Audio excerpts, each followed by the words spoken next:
A ver, conéctase.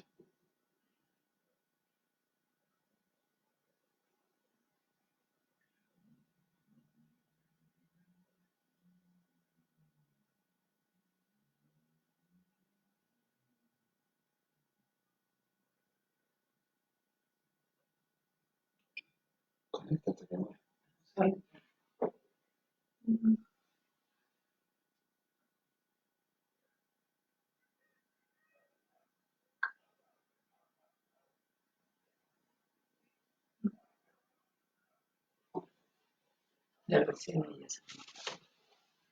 Muy buenos días, señores ministros de la palabra, hermanos míos que se encuentran acá en la nación del Ecuador, en Sudamérica, Centroamérica, Norteamérica, y también a muchos hermanos que nos ven en diferido. Les saluda Doulos. La palabra doulos en griego es siervo. Un ministro de la palabra, desde la intimidad de su casa, por los tiempos en que estamos ahora viviendo y que tenemos que ministrar la gloriosa palabra a través de la televisión online. Queremos saludarlos del Ministerio de Restauración Doctrinal a las Naciones.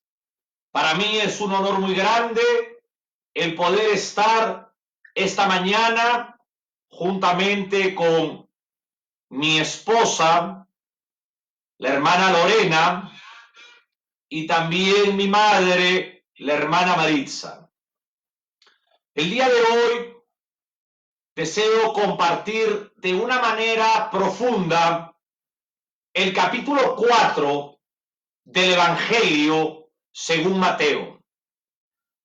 Y queremos hacerlo de una manera educativa, porque nuestro ministerio se caracteriza para poder educar, para poder ampliar el conocimiento escritural.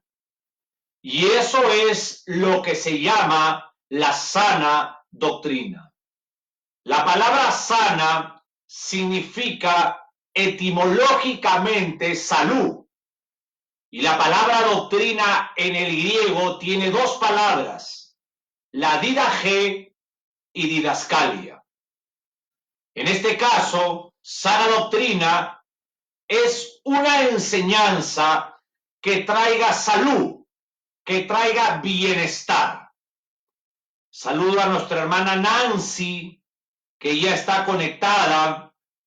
Gloria a Dios. La amamos, mi hermana. Saludos para usted, para su esposo, para los hermanos. Y anhelamos ya que el Señor levante en su misericordia lo que vivimos para poder congregar la casa de oración. Entonces vamos, por favor, a orar a Dios para entregarle al Señor la enseñanza doctrinal. Tengan todos ustedes la gentileza de acompañarme en oración. Señor, Dios Todopoderoso, eterno juez de toda la tierra, usted es el Dios Espíritu e infinito e inmutable. Usted, Padre, juzgará a los vivos y a los muertos. Juzgará a los injustos en el juicio del gran trono blanco. Y juzgará a los justos en el tribunal de Cristo. Esta mañana, Dios Altísimo, nos acercamos a usted a través de la segunda persona de su trina deidad, el Señor Jesús de Nazaret. Y nos acercamos, Padre, declarando conforme a la Biblia su soberanía, reconociendo que la gracia salvífica no es por obras para que el hombre no se gloríe, sino que la gracia salvífica es a través de los méritos del Señor Jesucristo, es a través de la fe y la obediencia en el Señor Jesucristo. Soberano Dios, reconozco, Padre, que las autoridades dentro de la iglesia cristiana no son humanas, sino que el Señor Jesucristo es la cabeza de la iglesia. El amado Espíritu Santo es el vicario de Cristo en la tierra, es el pastor de la iglesia, es el consolador de la iglesia. Y la tercera autoridad es la Biblia. La Biblia es el libro de los libros, el libro por antonomasia. La Biblia, Padre, contiene la doctrina que todo creyente debe de aprender y aplicarla en su vida. Padre, gracias por el honor tan grande que usted me brinda de ser el expositor esta mañana. Quiero orar a usted por la iglesia en Latinoamérica, para que la iglesia en Latinoamérica regrese al cristianismo bíblico. Asimismo, quiero clamarle por todos los ministros que nos ven por la televisión online, por sus ministerios. Te ruego por los hermanos de nuestro ministerio, por cada hermana, por cada hermano que están en vivo, en directo y en diferido. Asimismo, Señor, quiero clamarle para que columnas de fuego guarden la casa del expositor y que muros de santidad guarden la intimidad de mi hogar. Padre, mientras que expongo educativamente su palabra, le pido que en el transcurso del tiempo me haga tan diminuto que el nombre de Jesucristo el Señor solamente quede glorificado acá. Amado Dios, gracias por los tiempos en que vivimos. Gracias, Padre, por la situación del mundo.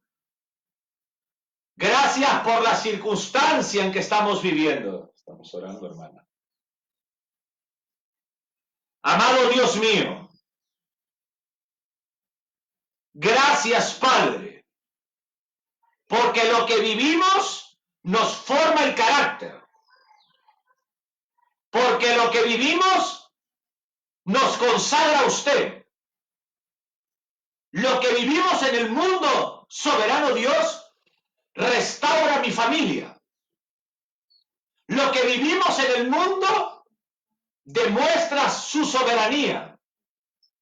Lo que vivimos en el mundo es lo que los verdaderos predicadores han predicado y seguimos predicando. La verdad de un Dios vivo y verdadero. Gracias, Señor Jehová, Dios de los ejércitos. Nos sometemos a usted en el nombre digno de mi Señor Jesucristo de Nazaret. Le pido por los enfermos que están en su casa, enfermos que por la cuarentena o por el toque de queda no pueden salir del hogar. Yo te clamo por ellos, para que su misericordia, en su soberanía, en su omnipotencia, sea derramada para que traiga sanidad espiritual y física. Yo creo en el poder de la oración. Y yo creo que mi Dios sana a todo enfermo, de cáncer, de sida, de pandemia, de tristeza, de depresión, de fracaso. Usted es mi Dios, Señor Jehová. Y le rogamos a usted que la oración del justo tiene poder. Liberte, Padre, a toda persona que nos escucha, que está cautiva por las drogas, por el alcohol, con pensamientos de suicidio. En el nombre del Señor Jesús, Jehová, reprenda todo espíritu inmundo que quiera afectar la vida del ser humano en esta cuarentena y llevarlo a la muerte biológica. Soberano Dios, Padre, gracias, mi Dios, por su fidelidad. Gracias, mi Dios, por su misericordia.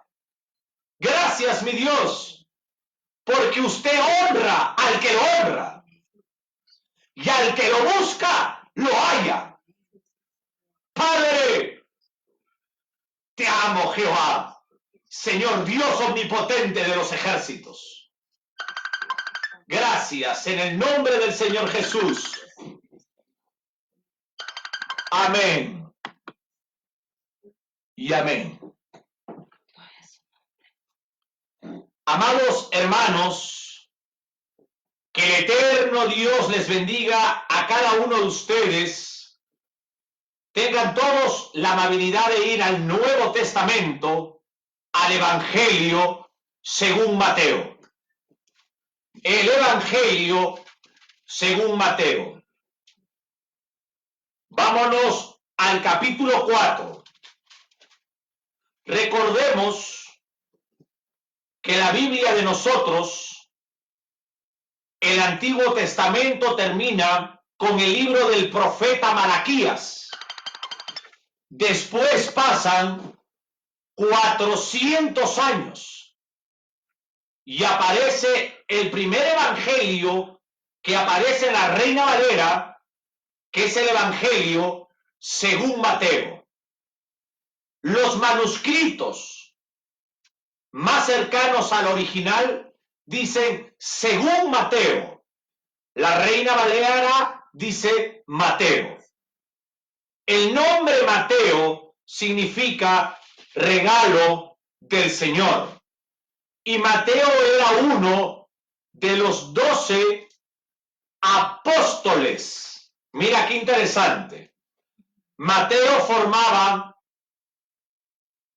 dentro del colegio apostólico del Maestro Divino un ministerio de fundación de la iglesia. Ya no hay más apóstoles.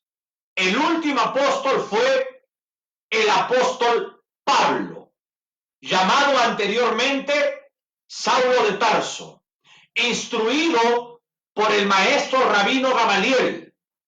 El apóstol Pablo era un rabino, pero no quiero hablar de eso ahora.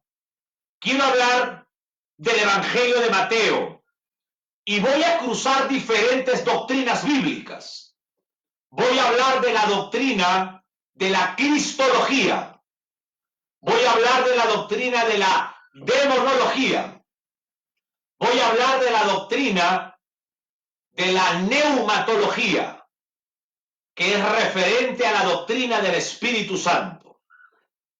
Tengan ustedes la gentileza de estudiar con nosotros la palabra de Dios. Capítulo 4.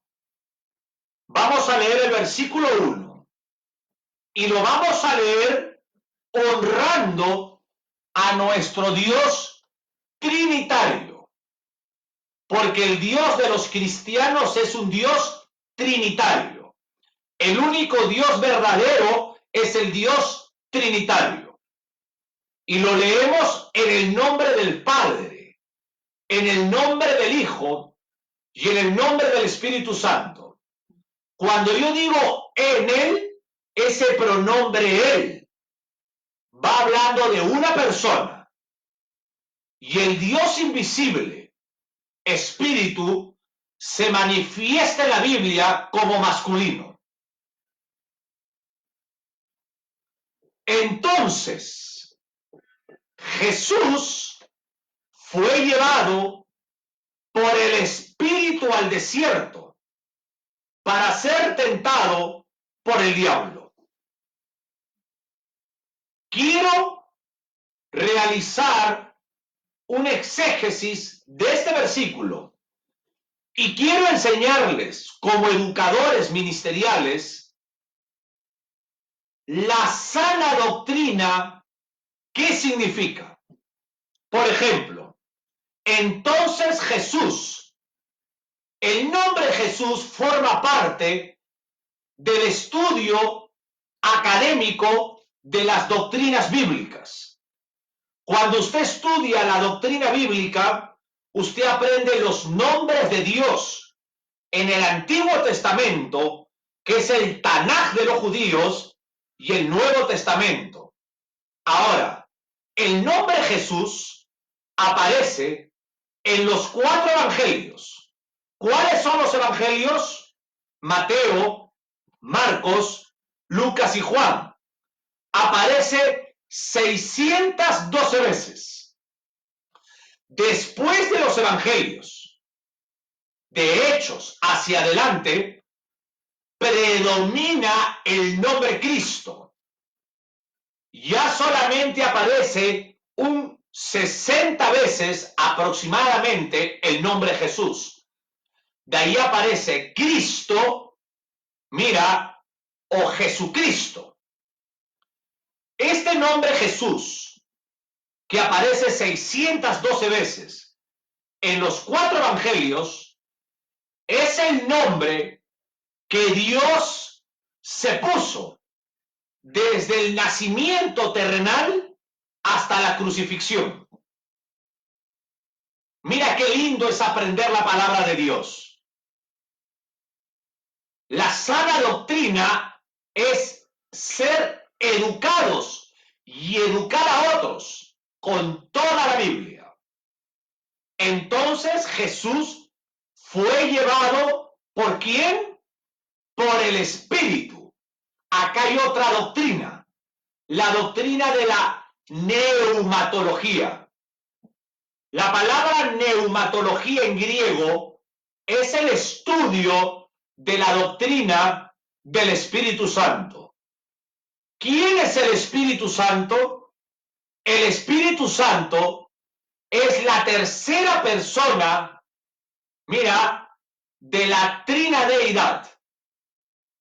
El Espíritu Santo, un solo Dios en 3 personas, el Padre, el Hijo y el Espíritu Santo. Recordemos que el Maestro Divino, antes de partir, él agarró y dijo, me voy, pero no os dejo solos. Les envío ¿a quién? A la tercera persona de la divinidad, al Espíritu Santo. Una sola sustancia, una sola naturaleza, pero 3 personas diferentes. El amado Espíritu Santo está en la tierra y el amado Espíritu Santo es el pastor de la iglesia cristiana. Por eso el Señor Jesús dijo, me voy, pero no os dejo solo. Les envío al Espíritu Santo, quien los guiará hacia toda verdad. ¿Cuál es la función de un pastor? Guiar.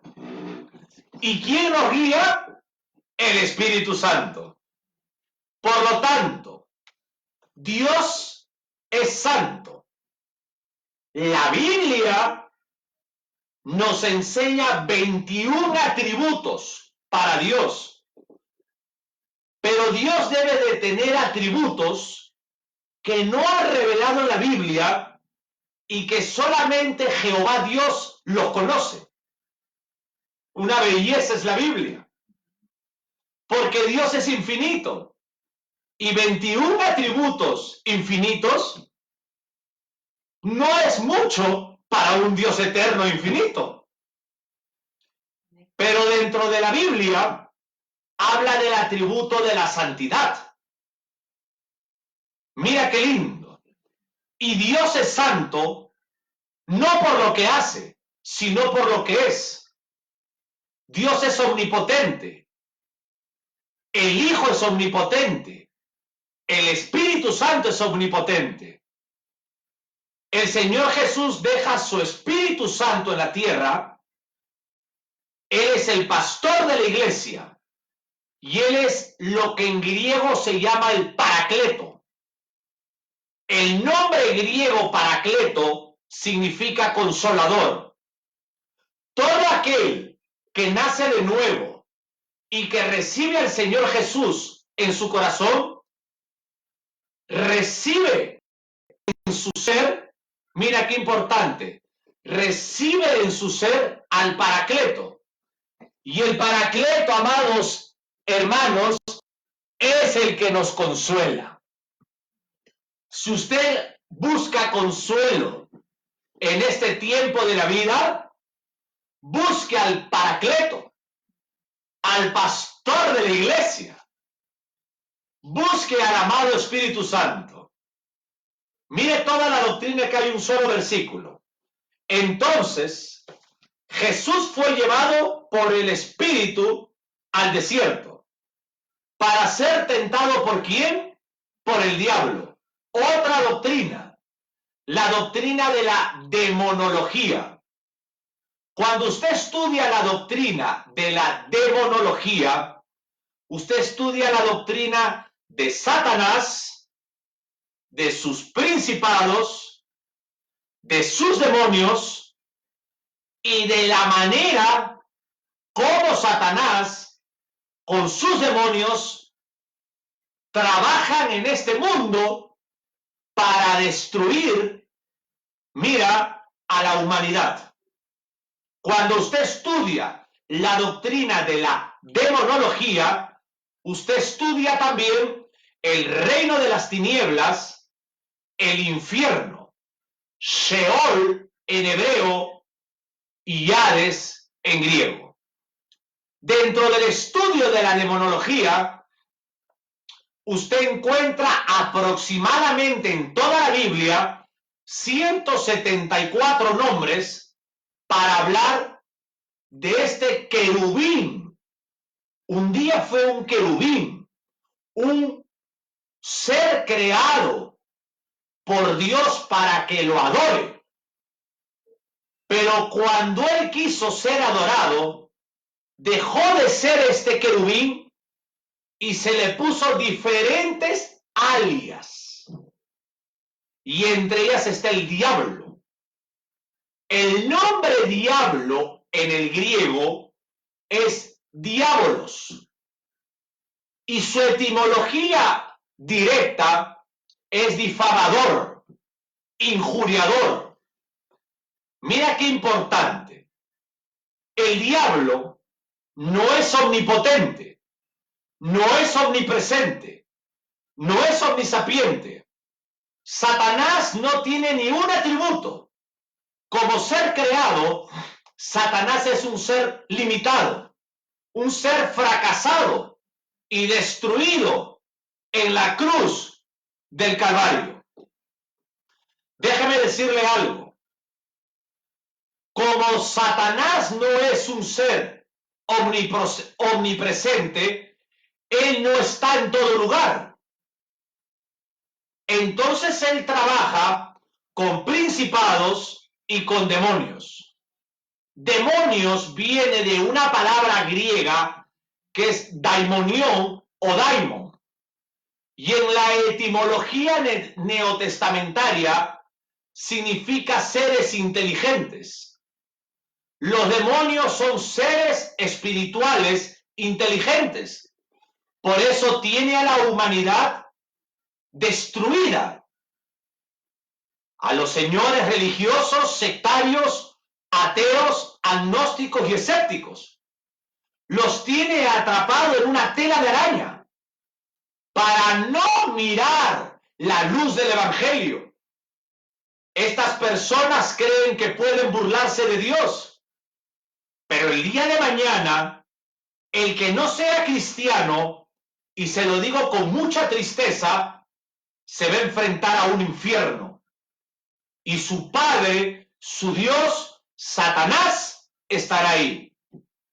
Yo sé que esta palabra es dura, pero más duro es no escucharla e irse al infierno, porque nunca nadie se lo dijo. Ahora, versículo 1. Entonces, Jesús fue llevado por el Espíritu al desierto para ser tentado por el diablo. Primera pregunta, ¿quién lleva al Señor al desierto? La palabra Señor en el Nuevo Testamento en el griego es Kyrios. ¿Y quién lo lleva? El Espíritu Santo. ¿Y a dónde lo lleva? A un desierto. El Evangelio, según Marcos, este versículo lo escribe así. Y luego el Espíritu le impulsó al desierto. Mateo dice llevado y Marcos dice impulsado. Dos palabras descriptivas diferentes. Ahora, usted y yo tenemos un problema aquí, como humanos. ¿Por qué? Vuelvo a leer. El Señor, el Kyrios, fue llevado al desierto. ¿Para qué? Para ser tentado. Acá hay un problema teológico. Para ser probado. Quiero ampliar el entendimiento, nuestro raciocinio, con un ejercicio, con un ejemplo. Por ejemplo, un grupo de ingenieros se les da la tarea de construir un gran puente y por meses o por años estos ingenieros están trabajando en el diseño del puente. Después de tener el diseño del puente, viene la maquinaria pesada, todo el equipo mecanizado y comienzan a hacer el trabajo, la labor de construir el puente. Cavan, preparan toda la estructura, hacen todo el trabajo por una cantidad de tiempo. Y después que lo terminan, los ingenieros se ponen de acuerdo y dicen, vamos a probar el puente. Una pregunta. Los ingenieros cuando acaban de hacer el puente y van a probar el puente, lo van a probar para demostrar que se va a caer el puente o que no se va a caer el puente.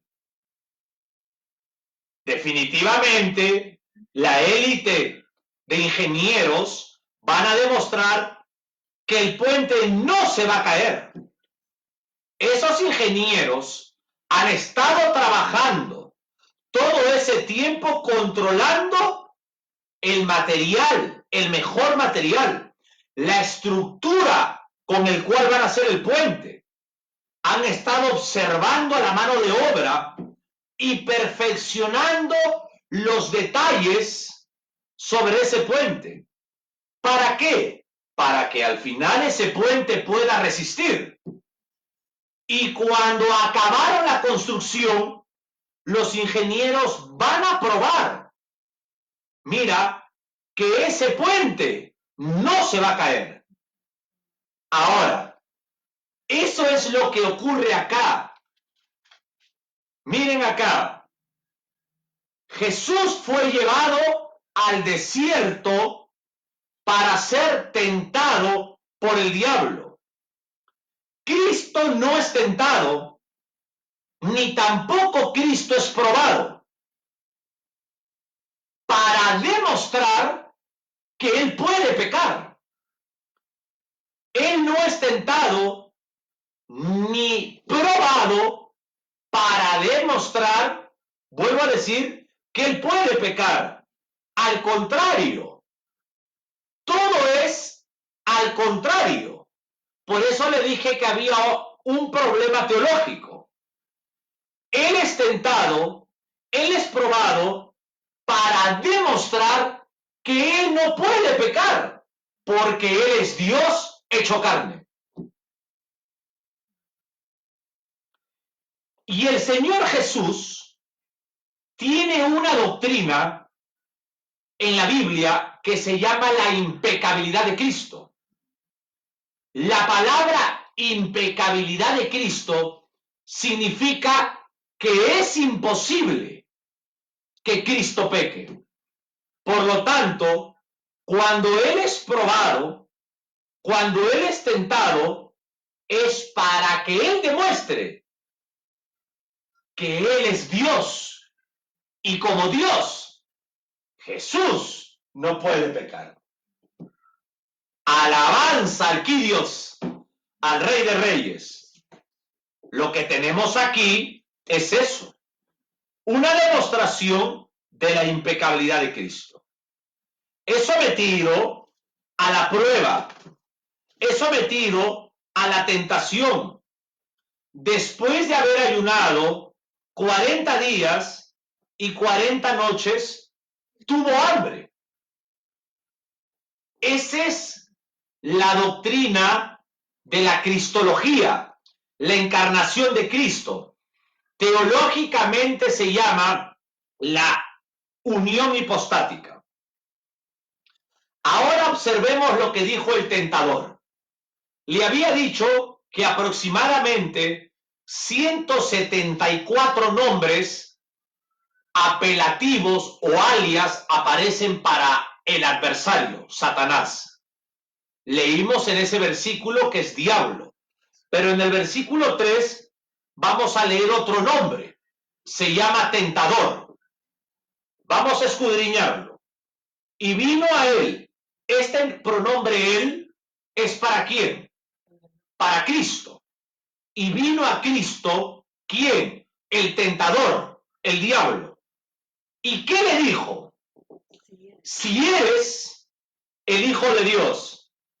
Ahora, mira qué importante. Quiero enseñarles la predicación expositiva, porque esa es la manera correcta de enseñar. Miren, preciosos hermanos, y vino a Cristo el diablo y le dijo, si eres hijo de Dios, capítulo 4 es, ¿no? Versículo 3. Pero un capítulo antes pasó algo.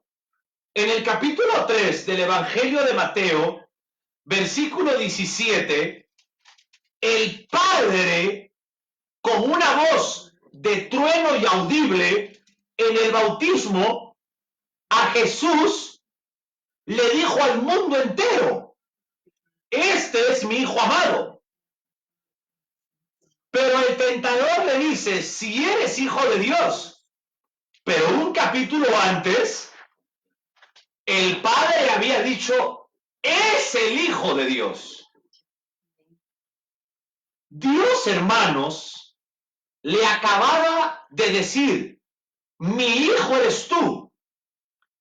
Entonces, la pregunta que se nos formula, ¿qué es lo que hace el tentador? ¿Qué es lo que hace el diablo a decirle al Señor Jesús, si eres hijo de Dios? Primeramente, con todo respeto, estas traducciones nuestras aquí nos ofrecen un pequeño problema. Y tenemos que entender que el texto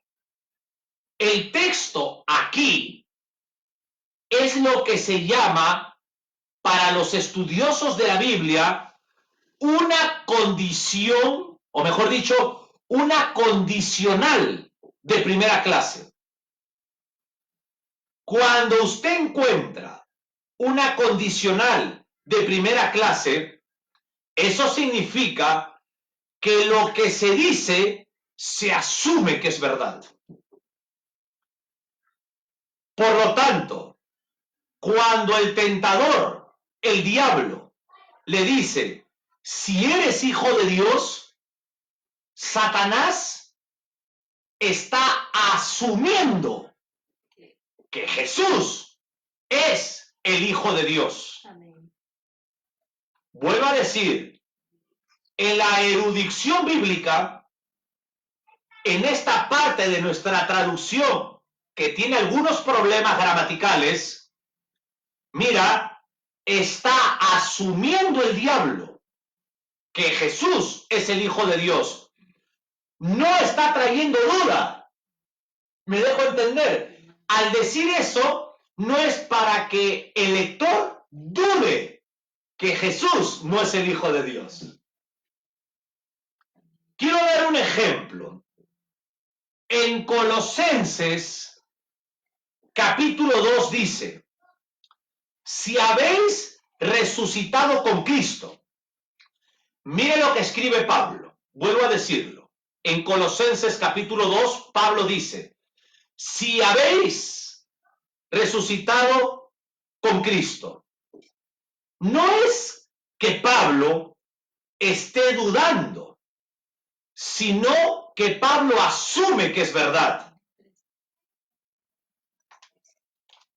Por lo tanto, una mejor manera de traducir lo que Pablo escribió es, ya que habéis resucitado con Cristo. No son contradicciones, sino que en la Reina Valera, que es una extraordinaria traducción, también encontramos algunos problemas, pero no son problemas para atreverse a decir que la traducción de la Reina Valera no vale. Con todo respeto, hay personas que dicen que no vale.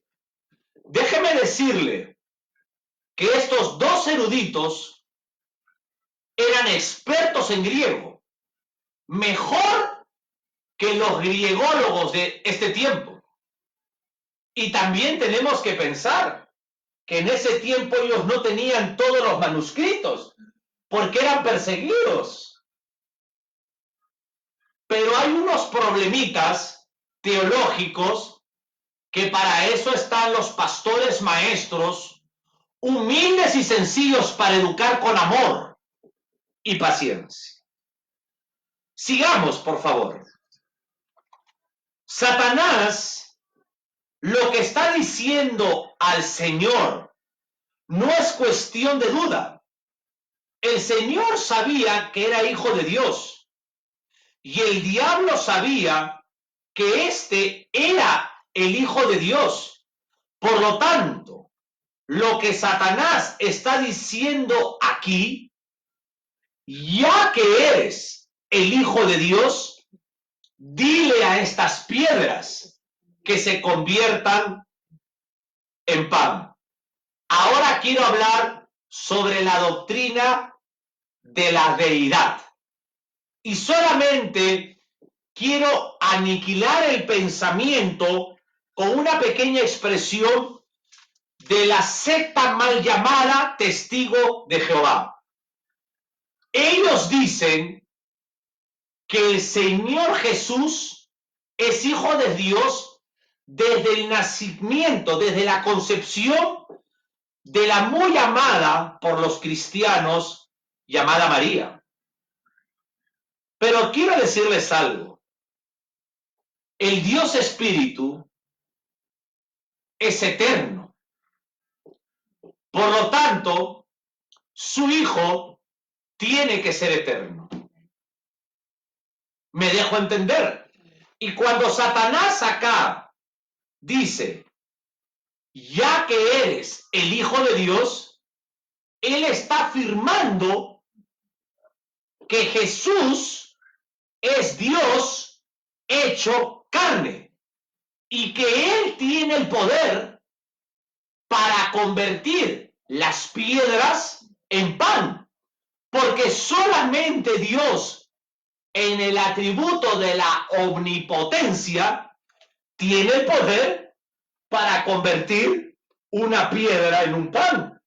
Por lo tanto, lo que el diablo está diciendo en Mateo capítulo 4, está diciendo, yo sé que tú eres el Hijo de Dios. Yo sé que tú eres Dios hecho carne en la segunda persona de la Trina Deidad. Es por eso que te voy a decir que conviertas la piedra en pan. Porque tú, Jesús, como Dios, eres omnipotente. Ahora, versículo 3. Y vino el tentador y le dijo, si eres hijo de Dios, di que estas piedras se conviertan en pan. Y esto es algo que el diablo siempre ha tratado de hacer. Engañar a las personas, ¿por dónde? Por la boca. Mira, si eres el Hijo de Dios, quería subestimar, quería engañar por la boca. Y esta es una de las estrategias sutiles de Satanás. ¿Qué es lo que pasa aquí, mis hermanos míos? Recordemos a Eva y a Adán. Ellos fueron tentados por la boca. Y él acá quería tentar por la boca. Convierte las piedras en pan. Ya vamos a escudriñar esa área. Todavía no. ¿Qué es lo que pasa aquí? La persona de Dios, el hombre, la mujer de Dios, el Hijo de Dios, se caracteriza por ser una persona que depende de Dios. Y recordemos en el primer paraíso, en el huerto del Edén, en el jardín del Edén, Adán y Eva no quisieron la voluntad de Dios. Violaron el mandamiento moral de Dios, el mandamiento positivo de Dios. En el monte Sinaí, la nación de Israel, el pueblo del Antiguo Testamento, Israel, también renunció a hacer la voluntad de Dios y estando en la tierra, desobedecieron a Dios y quebrantaron la palabra de Dios. Y aquí tenemos uno que quiere hacer la voluntad de Dios, que quiere hacer específicamente, concretamente y directamente la voluntad de Dios. Leamos el versículo 4. Jesús respondió, escrito está, no solo de pan vivirá el hombre, sino de toda palabra que sale de la boca de Dios. Acá hay una doctrina profunda, extraordinaria y de excelencia. La palabra de Dios es más importante que cualquier alimento físico. Escrito está, no solo del pan vivirá el hombre, sino de toda palabra. Está poniendo la Biblia sobre el alimento físico. Y acá hay una enseñanza profunda, porque muchos hermanos preciosos, hermanas preciosas, no pueden ir a congregar la casa de oración si no toman desayuno primero, si no almuerzan primero, si no meriendan primero y llegan tarde o dejan de congregar por el alimento físico. El Salmo 23 dice, el Señor es mi pastor, en el hebreo es Jehová Roí. El Señor es mi pastor, nada me faltará. Vuelvo a decir el versículo 4 con el Salmo 23. Quiero tejer la doctrina. No solo del pan vivirá el hombre. Y el Señor dice, el Señor es mi pastor, nada me faltará. Lo que está diciendo es que Dios satisface todas las cosas. Que hay que darle la prioridad al estudio de la Biblia. Sigo con la enseñanza doctrinal. Y lo que el diablo quería es que el Señor actuase independientemente de Dios. Y es lo mismo que quiere que haga usted y que haga yo. ¿Qué cosa? Que actuemos en este mundo independientemente. Recordemos que Satanás cayó de la presencia de Dios porque ya no quiso depender, sino ser independiente. Y ahí es cuando hubo transgresión de la ley. Transgresión es traspasar la obediencia de Dios. Igual pasó con Adán y Eva. Ellos solamente que tenían que obedecer y disfrutar de la mansión del huerto. Pero quisieron ser independientes, ya no depender. Y déjenme decirles algo. Esto es lo que ha llevado al mundo como está. Es mínimo el porcentaje, y con todo respeto lo digo, dentro de la asamblea cristiana, de la iglesia cristiana, que dependen de Dios. Aún hermanos pastores ya no dependen de Dios. Dependen de otro pastor. Dependen de las normas del concilio. Y ya no dependen ni de Dios ni de la Biblia. Un pastor le pide permiso a otro pastor. Por favor, no hay que depender del hombre. Hay que mantener, hay que perseverar, hay que cuidar una comunión con Dios. Y que sea Dios quien dirija a través del pastor Espíritu Santo el concilio y el ministerio. Y al ministro y la iglesia. Cuando uno ya depende del hombre, deja de lado a Dios. Por lo tanto, la gran parte de decisiones la toma el hombre y no Dios a través del hombre. Ahora, quiero leer el Génesis, capítulo 3, versículo 5. Génesis, primer libro de la Biblia, Bereshit en hebreo, que significa principio, o Bereshit, y en la Septuaginta, en el griego, en la traducción del hebreo al griego, que es la traducción donde viene la Vulgata latina y donde vienen las traducciones de la lengua moderna, aparece Génesis.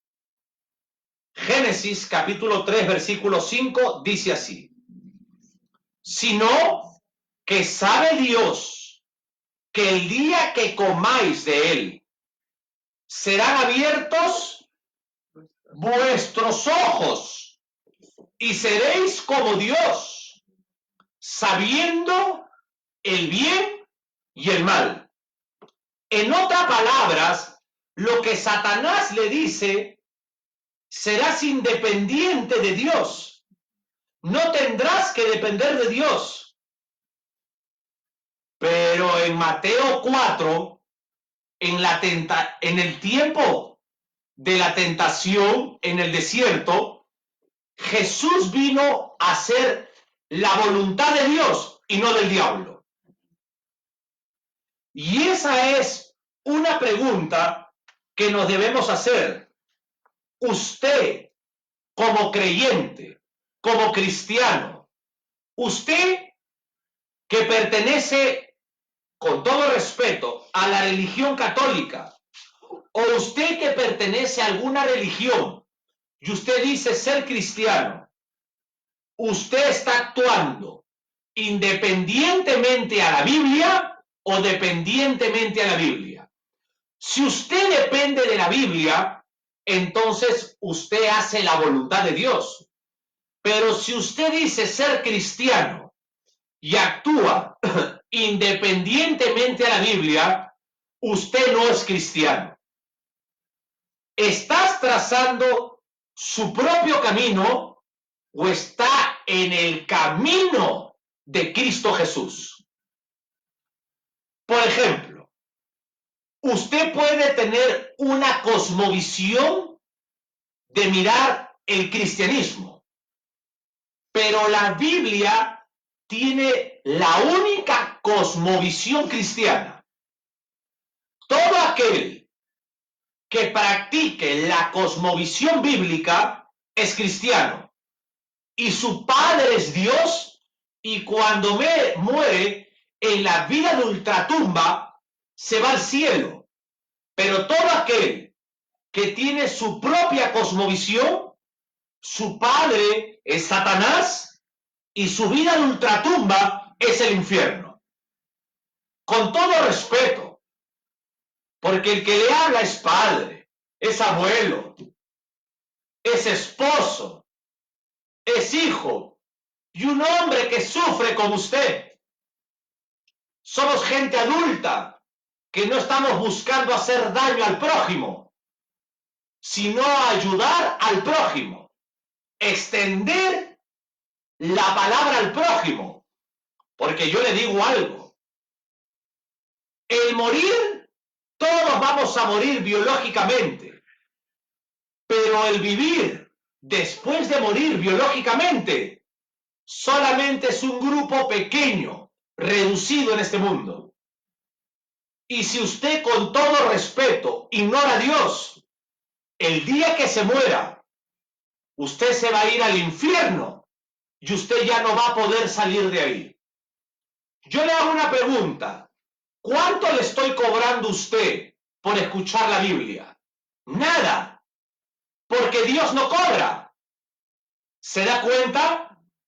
Dios manda que todos se arrepientan de sus pecados, porque Dios quiere salvar, ayudar al hombre, varón y varona, después de este mundo.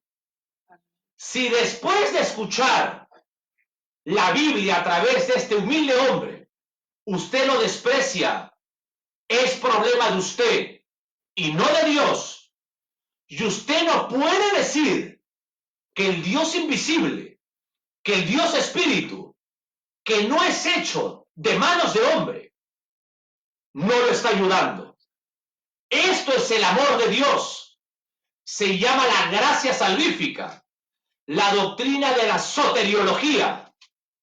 Dios manda a la humanidad, a los señores presidentes, a los señores alcaldes, a los señores académicos intelectuales, a los señores de PhD de Harvard, a los señores pequeños informales, a todo ser humano de toda clase social que se arrepientan, porque el día que usted fallezca, el día que usted muera, escúcheme bien, si usted no tiene al Cristo crucificado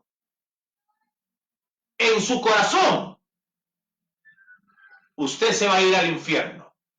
¿Por qué dije Cristo crucificado si Él ha resucitado de entre los muertos? Es que hay un evangelio en la cruz. El evangelio, cruz y salvación. Estoy hablando que la iglesia cristiana, la sana doctrina, es predicar el evangelio de perdón de pecados. La iglesia cristiana no debe de predicar otro evangelio. Los señores apóstoles y señores profetas de este siglo XX no son cristianos y no son ministros verdaderos. El Ecuador, la provincia de Tungurahua, Latinoamérica, Norteamérica está lleno de falsos maestros que han destruido, que han dividido sus matrimonios, sus hijos, concilios, iglesias cristianas. El verdadero ministro no tiene un título denominacional. La iglesia del rapto no es un concilio, sino son todos aquellos que formen el cuerpo de Cristo en la tierra. No son bautistas, no son pentecostales, son cristianos, nacidos de nuevo, salvos por la gracia, incorporados a un mismo espíritu y a una misma doctrina. Usted, señor ministro, yo como ministro, usted como oveja, yo como oveja. Si usted está en Cristo, usted es salvo. Fuera de Cristo, usted no es salvo. Dentro de la Biblia, usted es un buen predicador. Fuera de la Biblia, usted es falso. La teología del dominionismo, la teología del decreto, la teología de la prosperidad es del diablo, no es de Dios. La prosperidad de Dios es espiritual. Por eso el Señor dijo, escrito está, no solo del pan vive el hombre. Claro, usted va a decir, no está desechando la parte material. Claro que no. Primero es Dios. Las riquezas primeramente son espirituales. Cuando usted tiene riqueza espiritual, míreme acá, yo soy un buen esposo. Ahí está mi esposa. Yo soy un buen esposo. No porque le compro cosas materiales. Yo soy un buen esposo, ¿por qué? Porque yo la protejo. ¿Cómo la protejo? En oración, en ayuno, en lectura de la Biblia. La protejo emocionalmente como hombre, como macho, como esposo, como marido. Como cabeza del hogar le enseño a hacer lo correcto. Ahí está mi madre. Le enseño a amar a Dios. Le enseño la disciplina. Le enseño lo correcto. Les enseño la integridad. Les enseño a no deber, a no prestarse dinero, a no mentir. ¿Se da cuenta? Esas son las obras de ser cristiano. Todo aquel que es nacido de nuevo es salvo en Cristo, es salvo en la Biblia. Y ahí viene un problema doctrinal. ¿La salvación se pierde o no se pierde? Y hay grandes teólogos como Jacobo Arminio o Juan Calvino. De ahí se para una línea de cristianos que tienen el tulip, que es un extremismo, y de ahí se paran otros a decir que la salvación se pierde. Yo les digo algo, aquí está Jacobo Arminio y aquí está Juan Calvino. Yo voy por el medio. Por el medio es el camino de Cristo. Por acá es el camino de Jacobo Arminio y por acá es el camino de Juan Calvino. Dos extremos. Si usted está en Cristo, usted es salvo. ¿Por qué? Porque la gracia salvífica no solamente es recibir al Señor Jesús, sino que es un paquete de salvación. Por decirle, usted se va al mall a comprar un combo en el patio de comidas. Usted va al Kentucky Fried Chicken. Yo no voy, yo no como grasas, ni colesterol. Pero le voy a dar el ejemplo. Usted se va y se compra un paquete, un combo. Vale $7. Una pierna de pollo, una ensalada de col, un poco de papas y una Coca-Cola. Escúcheme bien. Un combo, $7. Cuando usted recibe la gracia salvífica, viene con un combo. de salvación. ¿Cuál es el combo? Que cuando usted se arrepiente genuinamente, usted recibe al Espíritu Santo, el pastor de la iglesia. Viva usted, vive dentro de usted. Por lo tanto, como pastor, lo guía a toda verdad. Y Él lo va a cuidar. ¿Hay seguridad de salvación? Claro, porque el Espíritu Santo está en usted. Y el primer paso de la salvación es el arrepentimiento. Y usted peca cuando se convierte al cristianismo, claro que peca. Y eso es lo triste y lo desagradable. Pero ahí viene lo que es el crecimiento en gracia. Y cuando uno crece en gracia, uno va dejando de ser inmaduro y va madurando y va rechazando el pecado. Porque hay una doctrina que se llama la santificación. Y esta doctrina nos santifica y nos limpia de toda maldad.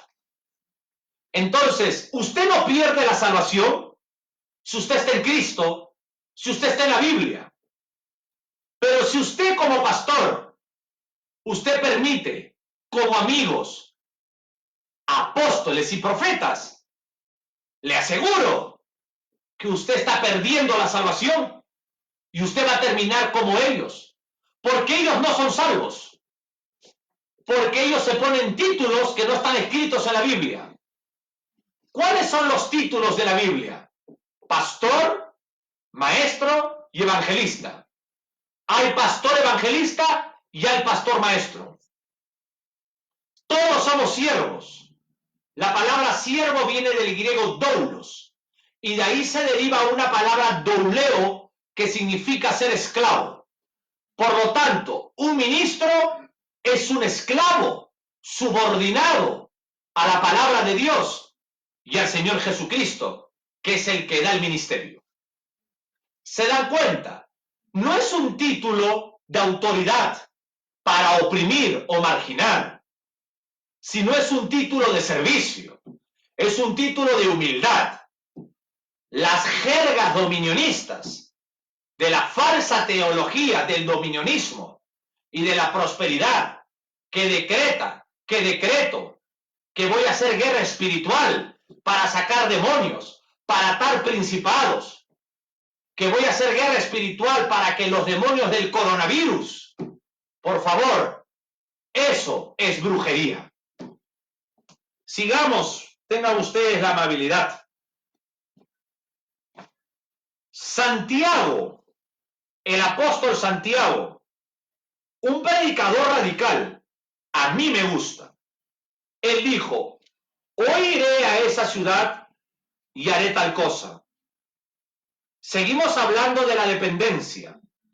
No os afanéis. La pregunta es, ¿usted depende de Dios? ¿Usted depende de la Biblia? ¿Usted depende del amado Espíritu Santo? ¿O usted se afana? El Señor Jesús triunfó sobre esta primera tentación. El versículo 5 dice, entonces el diablo le llevó a la santa ciudad y le puso sobre el pináculo del templo. Ahora quiero decir algo. La primera tentación tiene que ver con algo personal. El Señor tenía hambre y Él le dice, di a esas piedras que se conviertan en panes para que puedas satisfacer tu hambre personal. Quiero hacer una pregunta. ¿Era pecado que el Señor Jesús convirtiera las piedras en pan para que Él coma? No era pecado. Porque si Él tenía hambre, Él podía comer. Pero ¿cuál era el pecado? La desobediencia al mandato de entrar a un ayuno, de hacer la voluntad de Dios. Pero ya sabemos que el Señor Jesús no puede pecar porque es impecable. Cuando Él fue tentado, era para demostrar que Él era Dios hecho carne. Entonces, la segunda tentación tiene que ver con algo nacional. Esto es impactante. La primera tentación, algo personal, individual, algo suyo, algo mío. Y la segunda tentación tiene que ver con algo nacional. En este caso, relacionado con la nación de Israel. Pero hay pecados que son nacionales. Por eso vivimos lo que vivimos en la pandemia. Porque no solamente el ser humano ha pecado, sino las naciones también han pecado. Quiero seguir acá.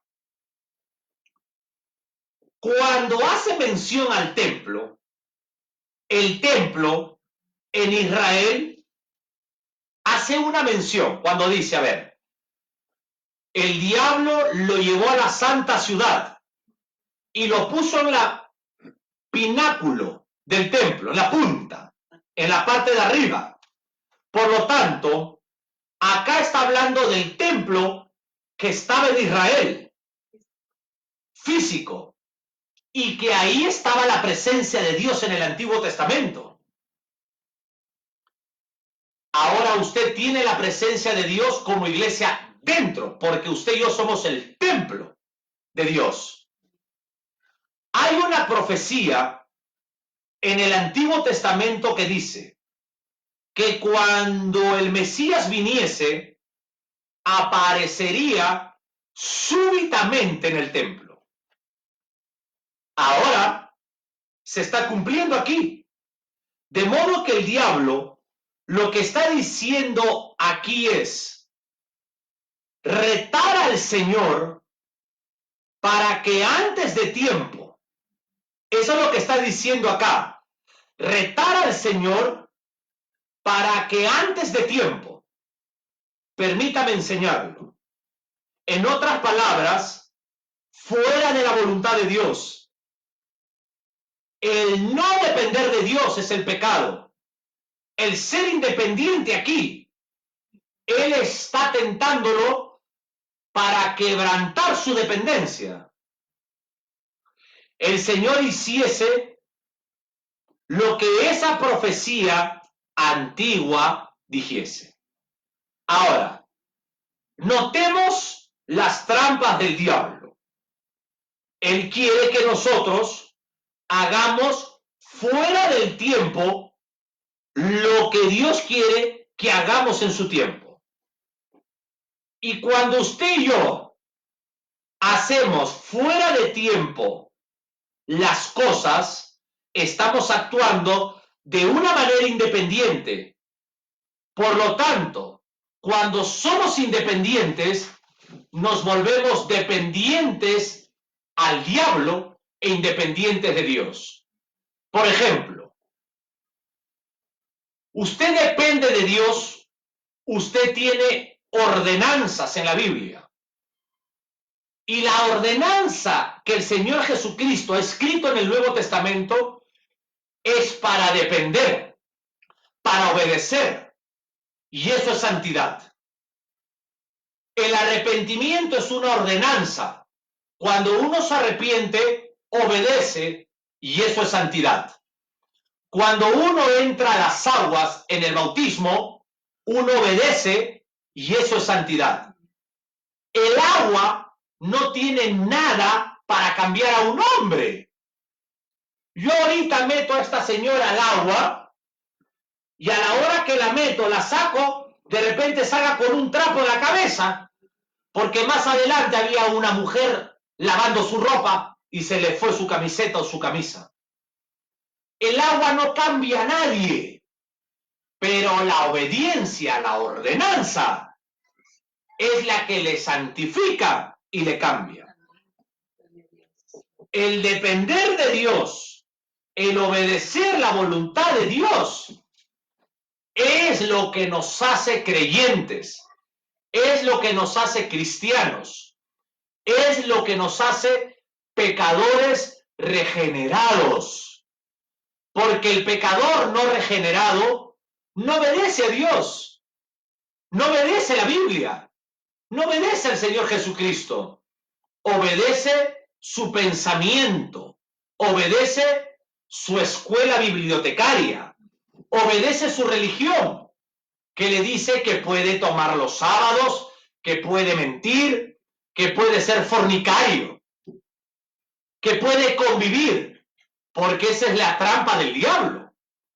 Perdóname que te lo diga, en este siglo XXI, Satanás entrampó a la humanidad diciéndole que antes de casarnos convivamos para ver si nos llevamos bien. Y cuando usted se muera, caballero o señora, usted se va a ir al infierno, porque la convivencia es una jerga del mismo Satanás para engañarla, para que usted peque contra Dios. Uno no puede ser ni fornicario ni adúltero. Uno tiene su esposa y tiene una intimidad con ella, con respeto, con amor, y se glorifica a Dios, porque Él mandó a decir a la humanidad: multiplicaos, fructificaos. Es un regalo la intimidad de Dios. Lo más hermoso es acercarse, allegarse al esposo, allegarse a la esposa, pero de una manera limpia, por favor. El cristiano se acerca a su esposo, a su esposa bañado, con un perfume. La esposa también. Se enamoran. Están apasionados el uno al otro. No es cualquier cosa, no es como quieran, no es de una manera sucia, no es pecado, pero el verdadero cristiano tiene obras, tiene un fruto de arrepentimiento, tiene respeto, tiene dignidad, y eso es lo que tiene el hogar del cristiano. El hogar del cristiano no prevalece por títulos universitarios, ni por dinero. El hogar del cristiano tiene una dignidad, una excelencia espiritual de reconocer y de practicar la imagen moral de nuestro Dios moral. Versículo 6. Y le dijo: si eres hijo de Dios, échate abajo, porque escrito está: a sus ángeles. Esta palabra ángeles es ángelos en griego y malak en hebreo, y significa mensajero de Dios. El hombre no puede ordenar a los ángeles, pero la apostasía le ordena a los ángeles. Eso es brujería. Voy a seguir. A sus ángeles mandará acerca, no cerca, sino acerca de ti. En sus manos te sostendrán, para que no tropiece con tu pie en piedra. El versículo 7. Y Jesús le dijo: escrito está también: no tentarás al Señor tu Dios. Acá hay algo extraordinario. Al falso apóstol y al falso profeta, o al sectario, o al religioso, se le confronta con la Biblia misma. Satanás, al querer tentar al Señor Jesús, ¿qué le respondió el Señor Jesús? El Señor Jesús no se alteró, no lo ofendió, no lo humilló, no lo despreció, sino que le respondió con la misma Biblia. ¿Y qué le dijo? Un ratito, Satanás, un ratito, falso apóstol, un ratito, falso profeta, escrito está. Y le citó lo que está escrito en Deuteronomio, que no solo del pan vive el hombre. Por lo tanto, hay verdaderos hombres de Dios que entendemos un poquito, yo entiendo un poquito la Biblia, y con ese poquito defiendo lo que creo. ¿Se dan cuenta? ¿Y con qué lo defiendo? Con la misma Biblia. Defender la fe no es humillar, maltratar, sino es defender la verdad de la mentira con la misma verdad. Y la verdad es Cristo. Y el corazón de la Biblia es Cristo. Voy a seguir. La tercera tentación tiene que ver con algo universal. La primera tentación es personal. La segunda tentación es nacional. Y la tercera tentación es universal. Versículo 8. Otra vez le llevó el diablo a un monte muy alto y le mostró todos los reinos del mundo. ¿Se dan cuenta? Y la gloria de ellos. ¿Qué le mostró? El dinero. ¿Qué le mostró? Las mujeres. ¿Qué le mostró? Las casas con piscina, cancha de tenis. ¿Qué le mostró? Los Mercedes, los BMW. ¿Qué le mostró? Los perros de $5,000. ¿Qué le mostró? Los aviones privados de los apóstoles y profetas falsos de este año. ¿Qué le mostró? La tarjeta American Platinum Express. Los reinos de este mundo. ¿Qué le mostró? El poder del mundo. El poder social del mundo. Que como yo tengo dinero, yo soy mejor que tú. Tú no vales nada. Déjeme decirle que delante de Dios, los que valen son los que lo amamos, los que tenemos al Señor Jesús, los que obedecemos al Señor Jesús. El dinero no es moral ni inmoral. El hombre rico del Evangelio de Lucas, capítulo 16, no se fue al infierno por tener dinero, sino que por despreciar a Dios, por creerse Dios, porque el dinero te hace sentirte Dios, te hace sentirte bueno, te hace sentirte sin pecado. Pero delante de Dios, con todo respeto, usted es un inmoral. Usted puede tener una linda esposa con todo respeto, unos lindos hijos y ser educado, pero por rechazar a Dios, usted es inmoral delante de un Dios moral. Yo sé que la palabra es dura, pero déjeme decirle algo. Usted está luchando para readaptarse socialmente y usted se pregunta, ¿hasta cuándo viviremos la cuarentena? Y yo le voy a cambiar la pregunta. ¿Por qué no se autoexamina y se pregunta, ¿cómo debo de cambiar yo en plena cuarentena? ¿Cómo lo haría esto del versículo 8? El diablo puede hacer cosas tremendas.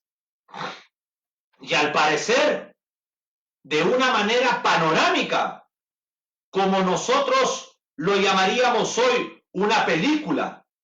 Y Satanás le mostró al Señor Jesús los reinos del mundo. Y la gloria, ¿por qué no? El poder del mundo da gloria. Pero el poder del mundo y la gloria del mundo te llevan al infierno. Y esto es importante, porque desde la caída del hombre en el jardín del Edén, Génesis 3, el hombre se puso a sí mismo bajo el yugo de Satanás y bajo la autoridad de Satanás. Yo le quiero hacer una pregunta, señor. Señora, ¿usted ha robado alguna vez? Claro, en el colegio, a su mamá, robó un lápiz, un dólar. Perfecto. ¿Usted ha mentido alguna vez? Claro. ¿Usted ha mirado a alguna mujer que no es su esposa? Claro. ¿Usted ha codiciado dinero, buenos restaurantes? Usted cuando ve un carro, una casa, usted no lo codicia, o va a la casa de alguna persona que tiene más dinero que usted y usted codicia algo de su casa, de repente una alfombra persa, una almohada de plumas. ¿Ah? Usted lo codicia, perfecto. ¿Cómo se le llama a los que mienten? Mentirosos. ¿Cómo se le llama a los que codician? Codiciosos. ¿Cómo se le llama a los que miran a una mujer que no es su esposa? Adúlteros. Usted ha quebrantado 3 mandamientos de la ley de Dios. Por lo tanto, su autoridad se la dio a Satanás. Y usted está subordinado a Satanás. Yo sé que es incómodo que me escuche esto, pero yo le quiero decir algo. Si Dios existe, si Satanás existe, si el cielo existe y el infierno existe, ¿qué prefiere usted, señor ateo, señor académico? ¿Escuchar la verdad de Dios en la vida y tener una oportunidad de arrepentimiento? ¿O no escuchar la Biblia, morirse y despertar en el infierno? Dios no quiere su dinero. Dios no quiere su plata. Dios quiere su corazón. El problema que usted tiene con su matrimonio, con sus hijos, el problema que usted tiene laboralmente, el problema que usted tiene en la política, quiere que se lo diga cuál es su corazón. Usted es prisionero de su corazón. Y donde usted vaya, usted seguirá siendo un prisionero de su corazón. Ahora, 2 Corintios 4:4 dice, en los cuales el Dios de este siglo.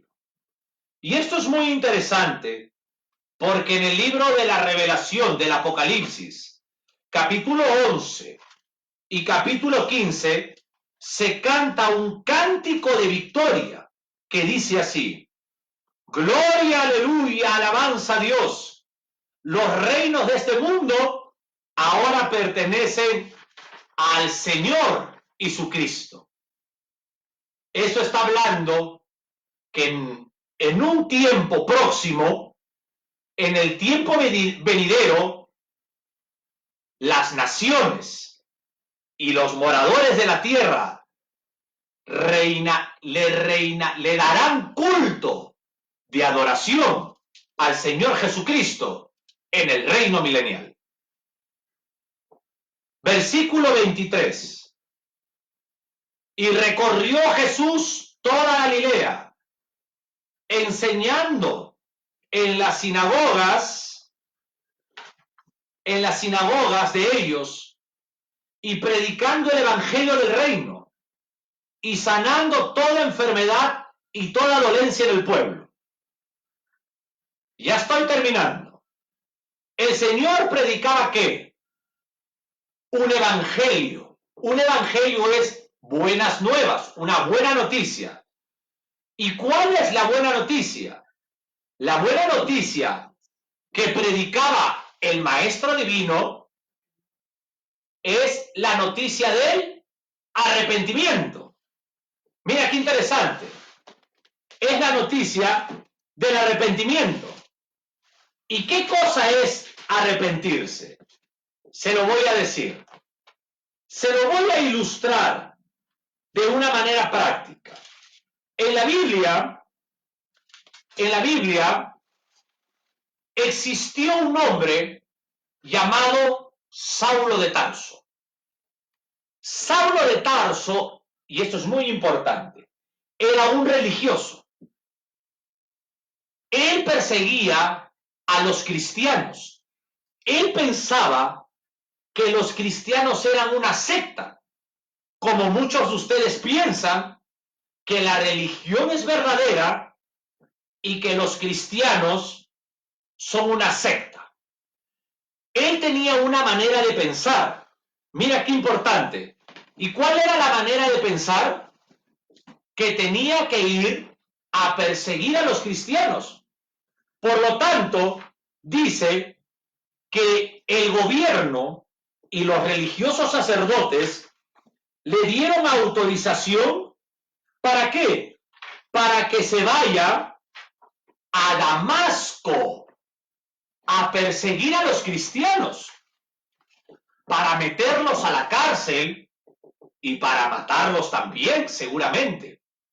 Y él iba en caballo, porque en ese entonces no había carros, se manejaban en caballos, y el caballo es un símbolo de guerra. Es por eso que Dios no le permitió a su pueblo de Israel andar en caballo.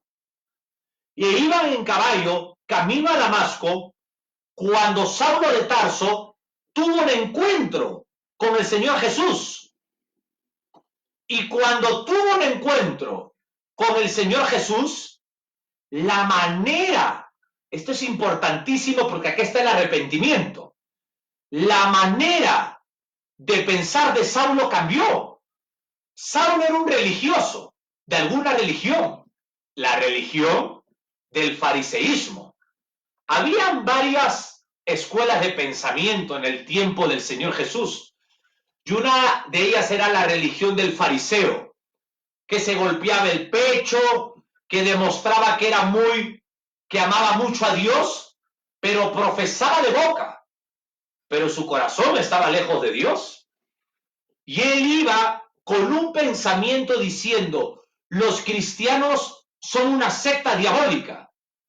Cuando él tuvo un encuentro con Jesús en el camino, inmediatamente él cambió su manera de pensar.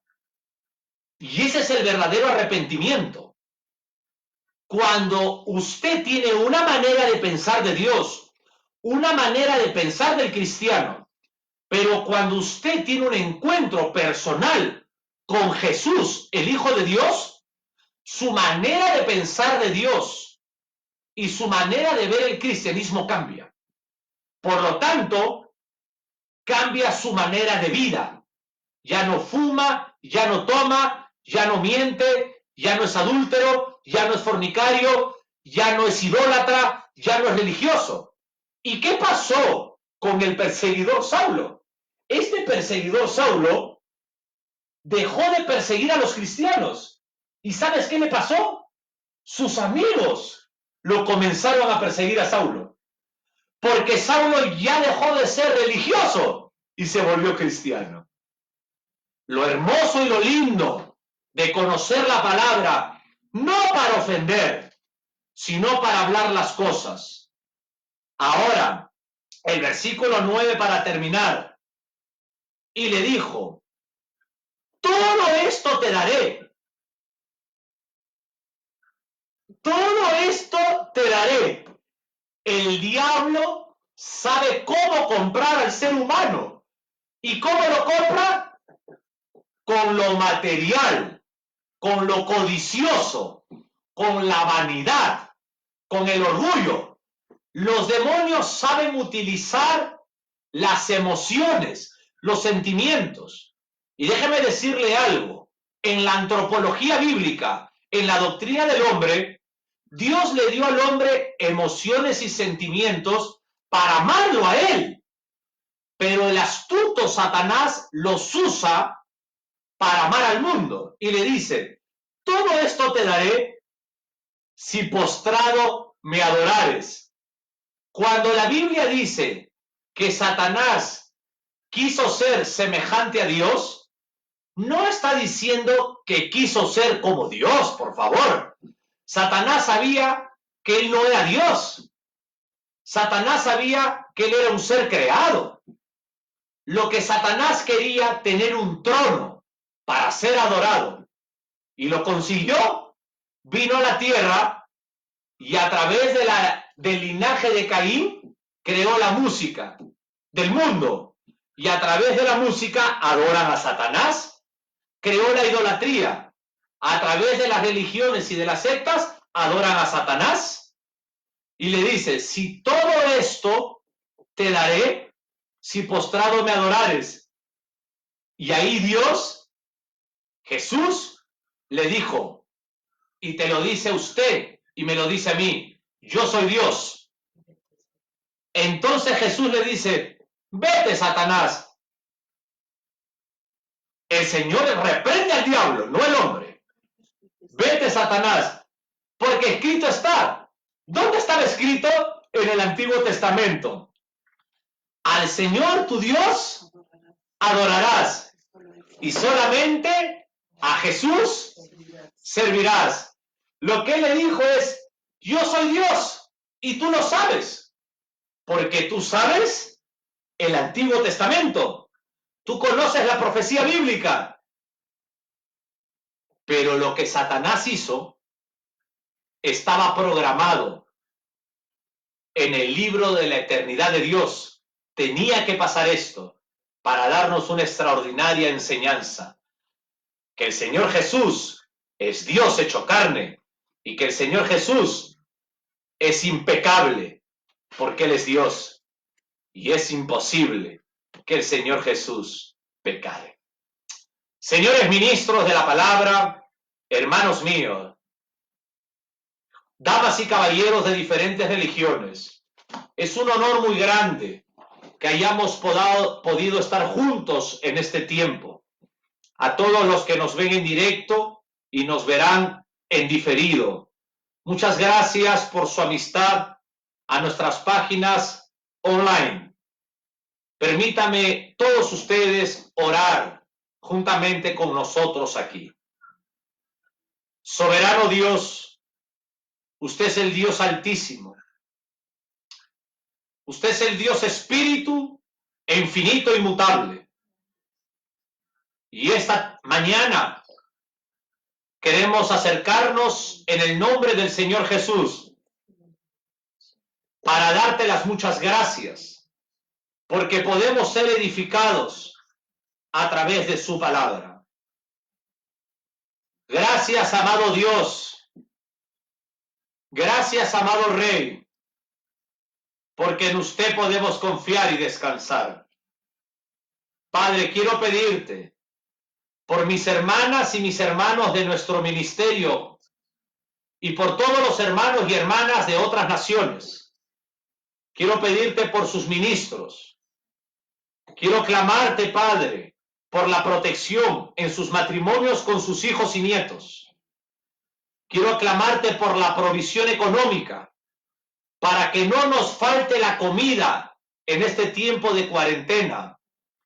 Ya porque los cristianos, Señor, la mayoría vivimos por fe, del día al día, de la quincena o del mes al mes, y no tenemos plata guardada, pero usted se glorifica con su poder, que en plena cuarentena, usted, Jehová Jireh, Señor proveedor, provee a su iglesia en la tierra. Padre, le pido por todos aquellos que no conocen la Biblia y nos escuchan, te ruego que los ayudes a que te amen, a que tengan, Padre, un encuentro personal con su Hijo Jesucristo el Señor, como lo tuvo Saulo de Tarso, y puedan cambiar su manera de pensar. Padre, ayude a los alcohólicos, drogadictos, que están encerrados en la cuarentena y que están desesperados en sus corazones. Ayúdelos, Padre, libérelos. Te ruego que puedan entregar su corazón al Evangelio. Te ruego por los enfermos que están sufriendo, que no pueden ir a la clínica, al hospital, porque tienen temor de ser contagiados del coronavirus o del COVID-19, ahora llamada pandemia mundial. Te pido que los ayudes, que les des paz, que los sanes, Señor Jesús. Te ruego por la iglesia cristiana, para que saques a tu pueblo de las congregaciones de los apóstoles y profetas, que en este tiempo su pueblo se arrepienta y salga de esas iglesias locales. Te pido por pastores que han hecho alianzas humanas con apóstatas, con falsos apóstoles y profetas. Te ruego por ellos que en este tiempo de la cuarentena se arrepientan y reconozcan su señorío y que no puede unir a nadie que predique el evangelio si no es por la doctrina bíblica. Te pido por ellos que salgan de su ceguera, Dios mío. Padre, que su misericordia y el trabajo que usted hace en la iglesia, en las casas, en esta cuarentena, sea para liberarnos, para santificarnos, para darnos más entendimiento y mostrarnos nuestro pecado y nuestro error delante de usted. Amado Dios, que toda la gloria sea para el Dios Altísimo en todas las edades. En el nombre del Señor Jesús. Amén.